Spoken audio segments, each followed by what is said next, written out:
ସାଙ୍ଗମାନେ ଘରର ମୁଖ୍ୟ କବାଟ ଆପଣଙ୍କର ଭାଗ୍ୟ ଚମକାଇ ଦେଇଥାଏ।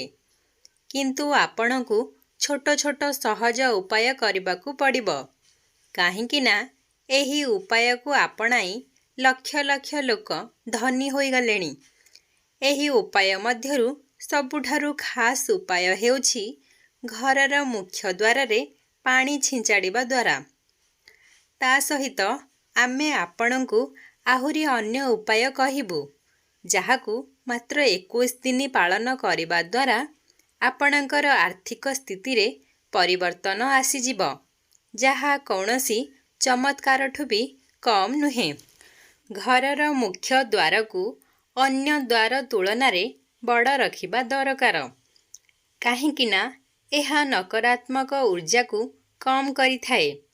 ତା ସହିତ ଦ୍ୱାର କ୍ଲକ୍ୱାଇଜ୍ ଅର୍ଥାତ୍ ଘଣ୍ଟାର ଦିଗରେ ଖୋଲିଥିବ। ଏହା ଘରର ସମୃଦ୍ଧି ପାଇଁ ଶୁଭ ହୋଇଥାଏ। ଏହା ମଧ୍ୟ ଧ୍ୟାନ ରଖନ୍ତୁ ଯେ ଯଦି ମୁଖ୍ୟ ଦ୍ୱାର ବହୁତ ଉଚ୍ଚାରେ ଅଛି ଏବଂ ଆପଣଙ୍କୁ ଯିବା ପାଇଁ ସିଢ଼ିର ଆବଶ୍ୟକତା ପଡ଼ୁଛି, ତେବେ ସିଢ଼ିର ସଂଖ୍ୟାକୁ ବିଷମ ରଖିବା ଦରକାର।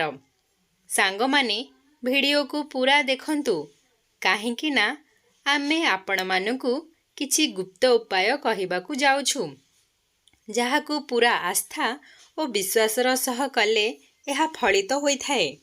ଯଦି ଭିଡ଼ିଓକୁ ବୁଝିପାରୁନାହାନ୍ତି, ତେବେ ଭିଡ଼ିଓକୁ ଥରେ ନୁହେଁ ଦୁଇ ଥର ଦେଖିବା ପାଇଁ ଚେଷ୍ଟା କରନ୍ତୁ। ବାସ୍ତୁଶାସ୍ତ୍ର ଅନୁସାରେ ପ୍ରତିଦିନ ଘରର ସ୍ତ୍ରୀ ଲୋକମାନଙ୍କୁ ସର୍ବପ୍ରଥମେ ସକାଳୁ ଉଠି ଘର ଝାଡ଼ୁ କରି ମୁଖ୍ୟ ଦ୍ୱାରକୁ ମଧ୍ୟ ଝାଡ଼ୁ କରିବା ଦରକାର। ତାପରେ ଘରର ଦୁଇ ପଟରେ ଅଳ୍ପ ଅଳ୍ପ କରି ଶୁଦ୍ଧ ଜଳ ଛିଞ୍ଚିବା ଦରକାର।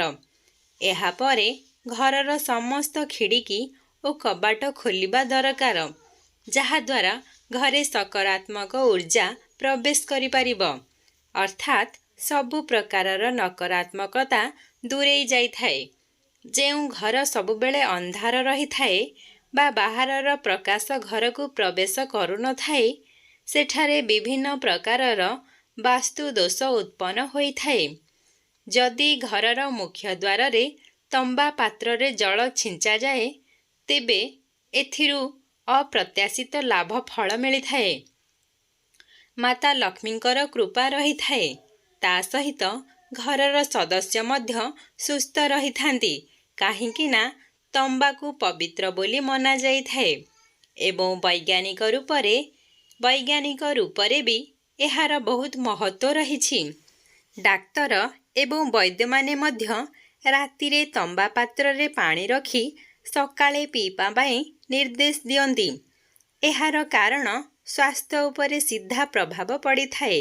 ଏମିତିରେ ତମ୍ବା ପାତ୍ରରେ ଘରର ଦ୍ୱାରରେ ପାଣି ଛିଞ୍ଚିବା ଦ୍ୱାରା ଘର ବାହାରର ସମସ୍ତ କୀଟାଣୁ ନଷ୍ଟ ହୋଇଯାଇଥାଏ। ଏହାଦ୍ୱାରା ଘରର ବାତାବରଣ ସଫାସୁତୁରା ରହିଥାଏ। ବାସ୍ତୁର ଏହି ଉପାୟରେ ଘରେ ଧନଧାନ୍ୟ ବୃଦ୍ଧି ହୋଇଥାଏ ଏବଂ ଘରେ ଖୁସି ଆସିଥାଏ। ଯଦି ଛିଞ୍ଚା ଯାଇଥିବା ପାଣିରେ ଅଳ୍ପ ହଳଦୀ ମିଶାଯାଏ, ତେବେ ଏହାର ଲାଭ କେତେ ଗୁଣ ବଢ଼ିଯାଏ। ଯଦି ଆପଣମାନେ ଚାହୁଁଛନ୍ତି ଆପଣଙ୍କ ଘରେ କେବେ ପଇସାର କମି ନ ହେଉ, ତେବେ ଆପଣ ମୁଖ୍ୟ ଦ୍ୱାରକୁ ଚୌକାଠ ଦ୍ୱାରବନ୍ଧ କରି ତିଆରି କରନ୍ତୁ। ଏହାପରେ ପ୍ରତିଦିନ ସକାଳେ ହଳଦୀ ମିଶା ପାଣିରେ ଦ୍ୱାରବନ୍ଧ ପୋଛିବା ଦରକାର। ଏହାଦ୍ୱାରା ଘରର ଆର୍ଥିକ ଅବସ୍ଥାର ଉନ୍ନତି ହୋଇଥାଏ। ଯଦି ଆପଣଙ୍କ ଘରେ ଦ୍ୱାରବନ୍ଧ ନାହିଁ, ତେବେ ମଧ୍ୟ ହଳଦୀ ମିଶା ପାଣି ମୁଖ୍ୟ ଦ୍ୱାର ସାମ୍ନାରେ ଛିଞ୍ଚାଡ଼ିବା ଦରକାର। ଜ୍ୟୋତିଷଙ୍କ ଅନୁସାରେ ସକାଳୁ ଉଠି ସ୍ନାନ କରିବା ପରେ ପ୍ରଥମେ ପୂଜା ଘରେ ଦୀପ ଧୂପ ପ୍ରଜ୍ୱଳିତ କରି ମୁଖ୍ୟ ଦ୍ୱାରରେ ହଳଦୀ ମିଶା ପାଣିରେ 1 ଟଙ୍କା ପକାଇ ସେହି ପାଣିକୁ ଛିଞ୍ଚାଡ଼ିବା ଦରକାର ଓ ପରେ ସେହି 1 ଟଙ୍କାକୁ ମନ୍ଦିରରେ ରଖିଦିଅନ୍ତୁ।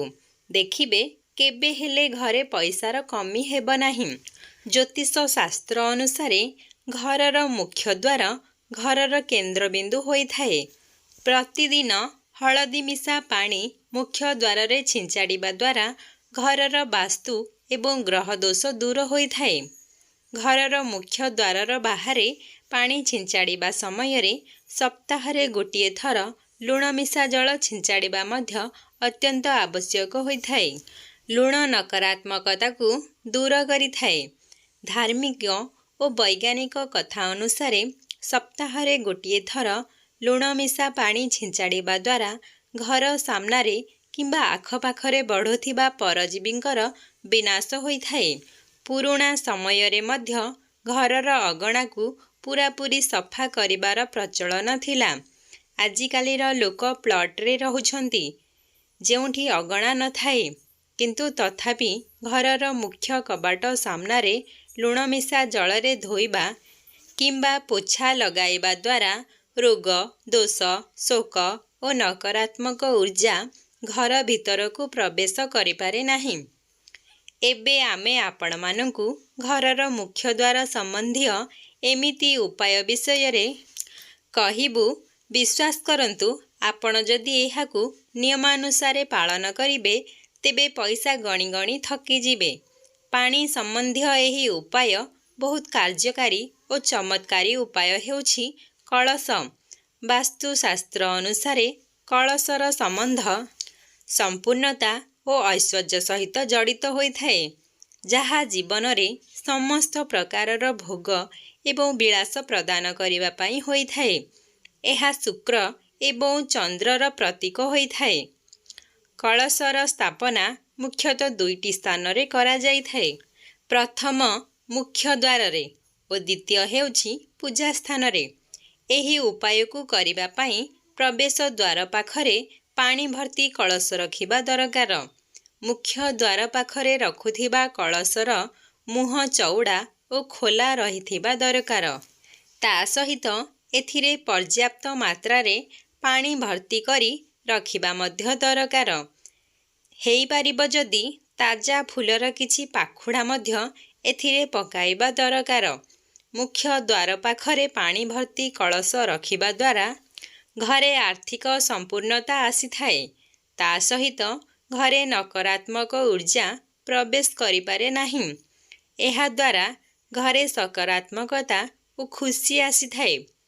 ଏହା ବ୍ୟତୀତ ମୁଖ୍ୟ ଦ୍ୱାର ପାଇଁ ଏକ ଏବଂ ଚମତ୍କାରୀ ଉପାୟ ହେଉଛି ଘୋଡ଼ାର ନାଲ, ଯାହାର ସିଧା ସମ୍ବନ୍ଧ ଶନି ପାଖରେ। ଏହାର ପ୍ରୟୋଗ ଶନି ସମ୍ବନ୍ଧୀୟ ସମସ୍ୟା ଉପରେ ହୋଇଥାଏ। ସେହି ଘୋଡ଼ାର ନାଲ ପ୍ରୟୋଗ କରିବା ଉତ୍ତମ ହୋଇଥାଏ ଯେଉଁ ଘୋଡ଼ାର ଗୋଡ଼ରେ ପୂର୍ବରୁ ହିଁ ନାଲ ଲାଗିଥାଏ। ଏକଦମ ନୂଆ, ବିନା ବ୍ୟବହାର ହୋଇଥିବା ନାଲ କୌଣସି ପ୍ରଭାବ ଉତ୍ପନ୍ନ କରିପାରେ ନାହିଁ। ଏହି ଉପାୟ କରିବା ପାଇଁ ଶୁକ୍ରବାର ଦିନ ନାଲକୁ କିଣି ଘରକୁ ଆଣନ୍ତୁ ଏବଂ ତାକୁ ପୂରା ରାତି ସୋରିଷ ତେଲରେ ଭିଜାଇ ରଖନ୍ତୁ। ଆଗ ଦିନ ଶନିବାରକୁ ଜଲ୍ଦି ଉଠି ପୂଜାପାଠ କରିବା ପୂର୍ବରୁ ନାଲକୁ ତେଲରୁ ବାହାର କରି ଘରର ମୁଖ୍ୟ ଦ୍ୱାରରେ ଲଗେଇ ଦିଅନ୍ତୁ। ଏମିତି କରିବା ଦ୍ୱାରା ଘରର ସମସ୍ତ ସଦସ୍ୟଙ୍କର ଶନି ଠିକ୍ ରହିବ ତଥା ଘରର ଆର୍ଥିକ ସଙ୍କଟ ଓ କ୍ଲେଶ ଦୂର ହେବ। ଏହି ଉପାୟ ସହିତ ଘରର ମୁଖ୍ୟ ଦ୍ୱାରରେ ମାତା ଲକ୍ଷ୍ମୀଙ୍କର ପାଦଚିହ୍ନ ତିଆରି କରନ୍ତୁ କିମ୍ବା ତିଆରି ପାଦଚିହ୍ନ ଆଣି ଲଗାନ୍ତୁ। କିନ୍ତୁ ମାତା ଲକ୍ଷ୍ମୀଙ୍କର ପାଦଚିହ୍ନ ଏମିତି ଲଗାଇବା ଦରକାର ଯେଉଁ ପାଦ ଭିତରକୁ ପଡ଼ୁଥିବ। ବାସ୍ତୁ ବିଜ୍ଞାନ ଅନୁସାରେ ଏମିତି କରିବା ଦ୍ୱାରା ଘରେ ସୁଖ ସମୃଦ୍ଧି ରହିଥାଏ। ତା ସହିତ ସବୁ ଦେବୀ ଦେବତାଙ୍କର ଘର ଉପରେ ଶୁଭ ଦୃଷ୍ଟି ପକାଇ ରଖିଥାନ୍ତି। ଜ୍ୟୋତିଷ ଅନୁସାରେ ଏହାଦ୍ୱାରା ଅଶୁଭ ଗ୍ରହର ଖରାପ ପ୍ରଭାବ କମ୍ ହୋଇଥାଏ। ଏହା ବ୍ୟତୀତ ଘର ଉପରେ କୌଣସି ପ୍ରକାରର ଖରାପ ନଜର ଲାଗିନଥାଏ। ଆମ୍ବ କିମ୍ବା ଅଶୋକ ପତ୍ରର ମାଳା ତିଆରି କରି ମୁଖ୍ୟ ଦ୍ୱାରରେ ବାନ୍ଧନ୍ତୁ। ବାସ୍ତୁଶାସ୍ତ୍ର ଅନୁସାରେ ଏହାଦ୍ୱାରା ଘରେ ସୁଖ ସମୃଦ୍ଧି ଆସିଥାଏ। ଯେତେବେଳେ ମାଳା ଶୁଖିଯିବ, ତେବେ ନୂଆ ମାଳା ତିଆରି କରି ବଦଳାଇ ଦିଅନ୍ତୁ। ଘରର ମୁଖ୍ୟ ଦ୍ୱାର ଉପରେ ସ୍ୱସ୍ତିକ୍ ଚିହ୍ନ କରିବାକୁ ଶୁଭ ଫଳଦାୟୀ ମନାଯାଇଥାଏ। ସ୍ୱସ୍ତିକ୍ ସୌଭାଗ୍ୟ ଓ ସମୃଦ୍ଧିର ପ୍ରତୀକ ହୋଇଥାଏ। ଘର, ଦୋକାନ, ଅଫିସରେ ଶୁଭ ଫଳ ଦେବା ପାଇଁ ଏହି ଚିହ୍ନକୁ ଅଙ୍କାଯାଇଥାଏ ବା ବ୍ୟବହାର କରାଯାଇଥାଏ। ଏହି ପ୍ରକାରର କିଛି ସହଜ ଉପାୟ କରିବା ଦ୍ୱାରା ଘରେ ସୁଖ ସମୃଦ୍ଧି ଧନ ସମ୍ପତ୍ତି ସୁଖ ଇତ୍ୟାଦି ବୃଦ୍ଧି ପାଇଥାଏ ଏବଂ ଘରେ କେବେ ବି ଧନ ଦୌଲତର କମି ବି ଆସିନଥାଏ। ଏହି ଉପାୟ ସେବେ ଫଳପ୍ରଦ ହୋଇଥାଏ ଯେତେବେଳେ ଆପଣ ଆପଣଙ୍କର ପରିଶ୍ରମ ସହିତ ଏହି ଉପାୟ ଆପଣାଉଛନ୍ତି। ଭିଡ଼ିଓଟିକୁ ଶେଷ ପର୍ଯ୍ୟନ୍ତ ଦେଖିଥିବାରୁ ହୃଦୟରୁ ଧନ୍ୟବାଦ ଜଣାଉଛି।